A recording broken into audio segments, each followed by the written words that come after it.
आज हम लोग देखने वाले हैं कला वेग तथा समूह वेग किसे कहते हैं और दोनों में संबंध क्या है। तो इसमें पहला क्या है, कला वेग। तो इसको देखने से पहले आपको पहले समझना होगा एक वर्णी अर्थात निश्चित तरंगदैर्ध्य या निश्चित आवृत्ति वाला प्रगामी तरंग क्या होता है और दूसरा तरंगाग्र क्या होता है। तो पहले देख लेते हैं एक वर्णी तरंग यानी निश्चित तरंगदैर्ध्य या निश्चित आवृत्ति वाला तरंग।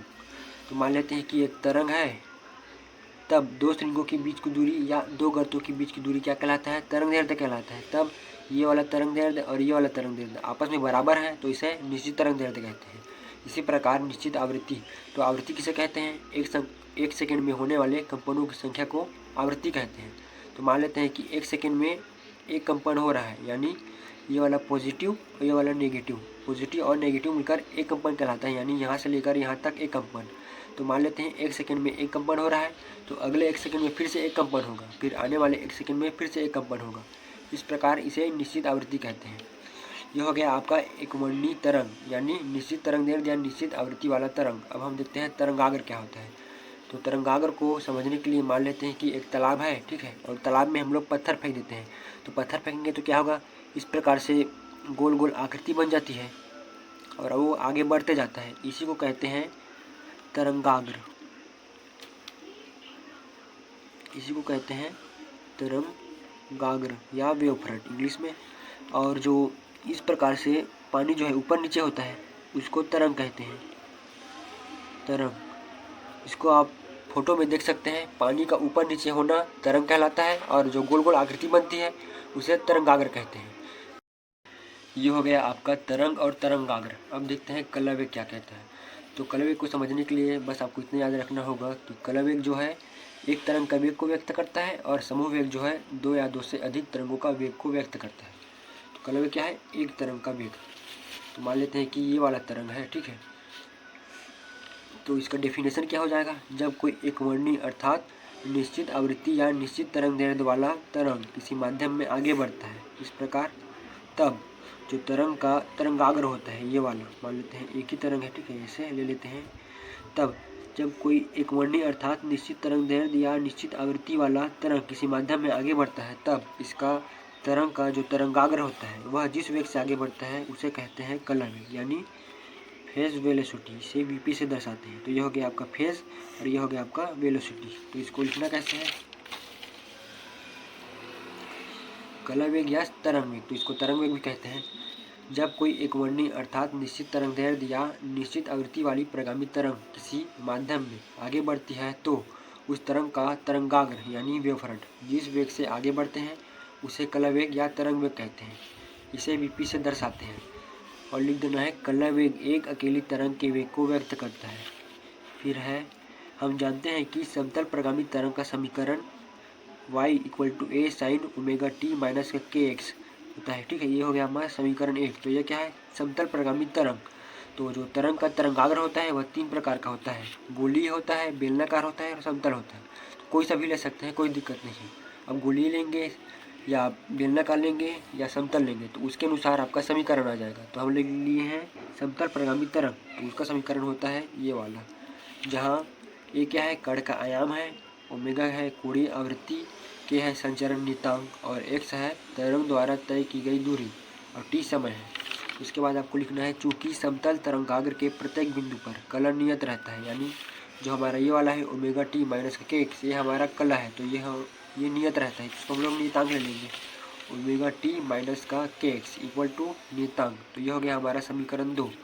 अब क्या करेंगे, समीकरण 2 का t के सापेक्ष अवकलन करेंगे, तब क्या हो जाएगा, तो ये हो गया आपका अवकलन। तो अब क्या होगा, जो ओमेगा है वो बाहर आ जाएगा, कांस्टेंट है तो, और टी का हम लोग टी के सापेक्ष अवकलन करेंगे तो इसका मान 1 होगा। आप देखते हैं इसके बाद के है संचरण नियतांक है तो इसको बाहर कर देंगे, फिर क्या हो जाएगा dx/dt। तो ये हो गया आपका ओमेगा इंटू में 1 माइनस का के इंटू में dx/dt इक्वल टू 0। जब हम लोग नियतांक का अवकलन करेंगे तो इसका मान 0 प्राप्त होगा।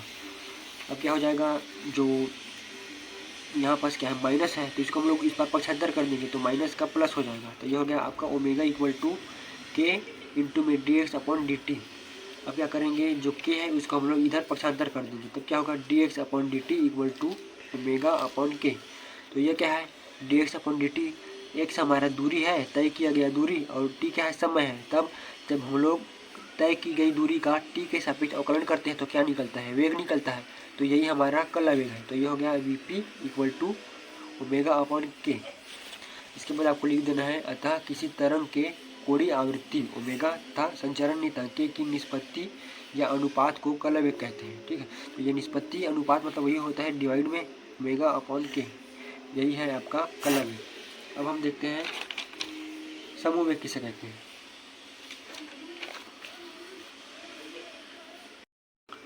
अब हम देखते हैं समूह वेग। तो समूह वेग में क्या होता है, दो या दो से अधिक तरंगें होती हैं। तो इसको समझने के लिए मान लेते हैं कि एक सुनामी है और सुनामी में क्या होता है, बहुत सारी तरंगें होती हैं। एक तरंग तो नहीं होता, बहुत सारी तरंगें होती हैं। और इन तरंगों में मान लेते हैं इनका तरंग दैर्ध्य जो है उसमें अंतर है, बहुत ही कम अंतर, नाम मात्र का अंतर। ठीक है, और ये तरंगें आपस में अध्यारोपित होती है और एक तरंग समूह बनाती है। और इस तरंग समूह को कहते हैं तरंग पैकेट। क्या कहते हैं, तरंग पैकेट। और यह तरंग पैकेट जिस वेग से आगे बढ़ता है उसी को कहते हैं समूह वेग। या सीधे शब्दों में कहें तो सुनामी जिस वेग से आगे बढ़ता है उसे समूह वेग कहते हैं।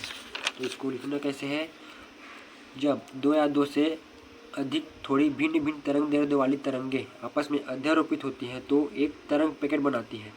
यह तरंग पैकेट जिस वेग से माध्यम में आगे बढ़ती है उसे समूह वेग कहते हैं। उसके बाद आपको ये वाला चित्र बना देना है। चित्र में क्या है, चित्र में दो तरंगें हैं जो माध्यम में आगे बढ़ रही हैं। मान लेते हैं कि दोनों तरंगों का आयाम जो है समान है, एक बराबर है, जिसे ए नाम दिया गया है, ए स्मॉल ए। और पहले तरंग का कोणीय आवृत्ति ओमेगा 1 है और दूसरा तरंग का कोणीय आवृत्ति ओमेगा 2 है। इसी प्रकार पहले तरंग का संचरण नियतांक k1 है और दूसरा तरंग का संचरण नियतांक k2 है। जब दोनों तरंगें माध्यम में आगे बढ़ती हैं तथा आपस में अध्यारोपित होती हैं तो एक तरंग समूह बनाती है। इस तरंग समूह को कहते हैं तरंग पैकेट, जिसे नीचे चित्र में दर्शाया गया है। और जो P दिख रहा है यह तरंग पैकेट का अधिकतम आयाम है। जब ये तरंग पैकेट या अधिकतम आयाम जिस वेग से आगे बढ़ता है उसी को कहते हैं समूह वेग। इसके बाद आपको लिखना है समूह वेग के लिए व्यंजक। समूह वेग के लिए व्यंजक, तो इसमें आपको लिखना है माना एक तरंग समूह दो प्रगामी तरंगों से मिलकर बना है। तो कितना तरंग, सिर्फ दो तरंगों से मिलकर बना है। दोनों तरंगों का आयाम समान है तथा ए है तथा उसका कोणीय आवृत्ति क्रमशः ओमेगा 1 व ओमेगा 2 है तथा दोनों में बहुत कम अंतर है। इसी प्रकार संचरण नियतांक k1 है और k2 है। तब इन दोनों तरंगों का समीकरण क्या हो जाएगा, y1 equal to a sine omega 1t minus का k1x, ये हो गया हमारा समीकरण 3। और y2 equal to a sine omega 2t minus का k2x, ये हो गया हमारा समीकरण 4। तब अध्यारोपण के सिद्धांत से क्या हो जाएगा, y equal to y1 plus y2। तो समीकरण 3 व समीकरण 4 का मान इसमें रख देंगे, तब क्या होगा, y equal to a sine omega 1t minus का k1x plus a sine omega 2t minus का k2x। तो जो a और a दिख रहा है उसको हम लोग बाहर निकाल देंगे। उसके बाद एक फार्मूला अप्लाई करना है, sine c plus sine d equal to 2 sine c plus d upon 2 into में कॉस c माइनस का d अपॉन 2। तो ये हमारा c है, ठीक है, और ये हमारा d है। तो इसको मान को सूत्र में रखेंगे। तो यह हो गया आपका C और ये हो गया D, ये हो गया आपका C और ये आपका D, ठीक है। तो साइन वाले में प्लस रहता है तो प्लस और इसमें माइनस रहता है तो माइनस। उसके बाद क्या किए हैं, यहाँ पास प्लस है, यहाँ पास प्लस है, इसके अपाउंट में 2 है तो इसके अपाउंट में 2 कर देंगे, प्लस इसके अपाउंट में 2 कर देंगे। इसी प्रकार माइनस है तो इसके अपाउंट में 2 माइनस का इसके अपाउंट में 2। इसके बाद क्या किए हैं, जो ओमेगा 1t उसके बाद ओमेगा 2t दिए हैं, इसमें ओमेगा 1 प्लस ओमेगा 2, उसके बाद t को बाहर निकाल दिए। तो ये हो गया आपका ओमेगा 1 प्लस ओमेगा 2 कोष्टक के बाहर t अपॉन में 2। फिर यहाँ क्या है, -1 माइनस k1 फिर माइनस k2, तो माइनस को बाहर कर दिए हैं और k1 प्लस k2, उसके बाद x को बाहर निकाल दिए, वाला x और ये वाला x को बाहर निकाल दिए हैं, फिर इसके अपॉन में 2। इसी प्रकार कॉस वाले में भी कर दिए हैं। इसके बाद आपको मानना है यदि ओमेगा 1 माइनस का omega 2 equal to del omega, इसी प्रकार k1 माइनस का k2 equal to del k, इसी प्रकार omega 1 plus omega 2 upon 2 equal to omega और k1 plus k2 upon 2 equal to k हो। तब इन सभी मानों को हम लोग समीकरण 5 में इसी में मान रख देंगे। तो यहाँ हम लोग क्या किए हैं, कॉस को पहले लिख दिए, ठीक है, आगे पीछे कर सकते हैं। तो y equal to 2a cos del omega t upon 2 minus का del k x upon 2 into में साइन ओमेगा t माइनस का k x, ये हो गया हमारा समीकरण 6। तो जो समीकरण 6 है वह हमारा तरंग निकाय को प्रदर्शित करता है, यानी तरंग पैकेट को दर्शाता है। और जो 2a cos del omega t upon 2 minus का डेल के एक्स अपन 2 है, यह हमारा इस तरंग पैकेट का आयाम है। तो a इक्वल टू हो जाएगा हमारा 2a cos, ए क्या है हमारा तरंग पैकेट का आयाम है, तो इसका मान है 2a cos 1/2 del omega t minus का 1/2 डेल के एक्स। और जो ये 2a दिख रहा है ये हमारा इस तरंग पैकेट का अधिकतम आयाम है, तो इसको लिख देंगे तरंग पैकेट का अधिकतम आयाम 2a है। और यह हो गया हमारा समीकरण 7। और जो 1/2 डेल ओमेगा दिख रहा है ये हमारा कोणीय आवृत्ति है, और 1/2 डेल के ये हमारा संचरण नियतांक है, तो इसको लिख देंगे इस तरंग पैकेट के आयाम में कोणीय आवृत्ति इक्वल टू 1/2 डेल ओमेगा और संचरण नियतांक 1/2 डेल के है। तब इस तरंग पैकेट के अधिकतम आयाम का वेग क्या हो जाएगा, vg इक्वल टू, तो हम लोग तरंग कला वेग में क्या देखे थे, इसमें कोणीय आवृत्ति ओमेगा तथा संचरण नियतांक की निष्पत्ति या अनुपात को कला वेग कहते हैं। इस प्रकार जो हमारा कोणीय आवृत्ति जो हमारा तरंग पैकेट के आयाम से में प्राप्त हुआ है, कोणीय आवृत्ति 1/2 डेल ओमेगा, ठीक है, और संचरण नियतांक प्राप्त हुआ है, तो इसके अनुपात को हम लोग कहेंगे तरंग पैकेट का अधिकतम आयाम का वेग। तो vg इक्वल टू हो जाएगा 1/2 डेल ओमेगा अपॉन में 1/2 डेल के, तो 1/2 और 1/2 कट जाएगा, तो vg इक्वल टू क्या प्राप्त होगा, डेल ओमेगा अपॉन डी के। सही हो गया हमारा समीकरण 8। तो जो ये वाला vg प्राप्त हुआ है, कला समूह वेग प्राप्त हुआ है, ये हमारा सिर्फ 2 तरंगों का है। यदि तरंग समूह में अनंत तरंग उपस्थित हो तब क्या हो जाएगा समूह वेग, जो डेल दिख रहा है इसको हम लोग डी में बदल देंगे, तो ये हो जाएगा अपना vg equal to d omega upon D k, यानी समूह वेग equal to d omega upon D k. यह हो गया हमारा समीकरण 9। तो समीकरण 9 जो है समूह वेग के लिए व्यंजक है। अब हम देखते हैं कला वेग तथा समूह वेग में संबंध। तो कला वेग का फार्मूला क्या होता है, vp equal to omega upon k, तब ओमेगा इक्वल टू क्या हो जाएगा, के को पक्षांतर कर देंगे, तब omega equal to vp into में के। यह हो गया हमारा समीकरण 10। तथा समूह वेग क्या होता है, vg equal to d omega upon D k, तब यह हो गया हमारा समीकरण 11। तब समीकरण 10 का मान समीकरण 11 में रखेंगे, तब vg equal to d V P into में के अपॉन डी के। तो इसका अवकलन कैसे करते हैं, पहला वैसी दूसरे का अवकलन प्लस दूसरा वैसी पहले का अवकलन। तो यह हो गया vg equal to V P into में D K upon D K plus K बाहर में D V P upon D K. तो vg इक्वल टू हो जाएगा के का हम लोग के सापेक्ष अवकलन करेंगे तो इसका मान 1 प्राप्त होता है। तो यह हो गया आपका vp plus K D V P upon D K. चूँकि K equal to 2 pi upon lambda होता है, इसको आपको याद करना पड़ेगा। तब हम लोग के का हम लोग लेमडा के सापेक्ष अवकलन करेंगे तो इसका मान प्राप्त होगा D K upon D lambda equal to minus का 2 पाई अपॉन लेमडा का स्क्वायर। तब डी के इक्वल टू क्या हो जाएगा, डी लेमडा को उस पर पक्षांतर कर देंगे, तब D K equal to minus का 2 पाई अपॉन लेमडा का स्क्वायर डी लेमडा। तो यहाँ लेमडा का स्क्वायर कैसे आया और माइनस कैसे आया, तो आप अवकलन करना आपको आता होगा क्या होता है, जैसे D X N upon D X होता है, तो इसका हम लोग अवकलन करते हैं। तब एन जो है पावर में एन है, इसको हम लोग सामने में करते हैं, फिर एक्स की पावर एन माइनस 1 करते हैं।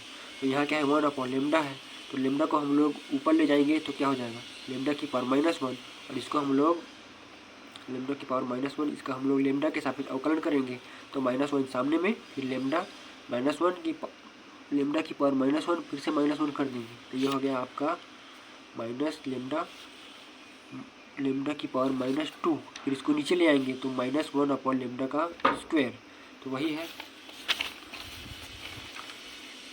माइनस का 2 पाई अपॉन लेमडा का स्क्वायर, वही है। इसके बाद क्या करेंगे, जो यहाँ पर के दिख रहा है तो ये के का मान रख देंगे, और यहाँ नीचे में डी के दिख रहा है तो इस डी के का मान रख देंगे। तो ये हो गया आपका vg equal to we P plus 2 pi upon lambda और डी वी पी अपॉन में माइनस का 2 पाई अपॉन लेमडा का स्क्वायर डी लेमडा। इसके बाद जो 2 पाई दिख रहा है और 2 पाई दिख रहा है ये कट जाएगा, और ये लेमडा का स्क्वायर दिख रहा है ये ऊपर चला जाएगा। यहाँ क्या है माइनस है और यहाँ प्लस है, तो प्लस माइनस क्या होता है, माइनस होता है, तो ये माइनस हो जाएगा। इसके बाद हो जाएगा ये vg equal to V P minus का लेमडा का square upon lambda D V P upon D lambda. तो यहाँ से लेमडा स्क्वायर है, यहाँ लेमडा है, तो एक लेमडा कट जाएगा, तब क्या हो जाएगा vg equal to V P minus का lambda D V P upon D lambda. तो ये जो समीकरण प्राप्त हुआ है यही जो है यह समीकरण कला वेग तथा समूह वेग में संबंध दर्शाता है। इसके बाद आपको एक विशेष स्थितियाँ लिख देना है। तो इसमें पहला है यदि dVp upon D lambda equal to 0, तब क्या होगा, ये dVp अपॉन डी लेमडा अगर ये 0 होगा तो पूरा इतना 0 हो जाएगा, तब क्या होगा Vg इक्वल टू Vp। तो यही है Vg इक्वल टू Vp। और दूसरा यदि dVp upon D lambda equal to positive यानी धनात्मक, यदि dVp अपॉन डी लेमडा धनात्मक है तो यहाँ क्या है माइनस है, तो माइनस ही रहेगा, तब Vg is less than Vp। ये हो गया Vg is less than Vp। इसी प्रकार यदि dVp upon D lambda equal to minus value, तब क्या होगा, ये माइनस है और ये वैल्यू माइनस हो जाएगा, तो माइनस माइनस प्लस यानी Vg is greater than Vp। तो ये हो गया Vg is greater than Vp। तो आज के लिए बस इतना ही, मिलते हैं अगले वीडियो में नेक्स्ट टॉपिक के साथ।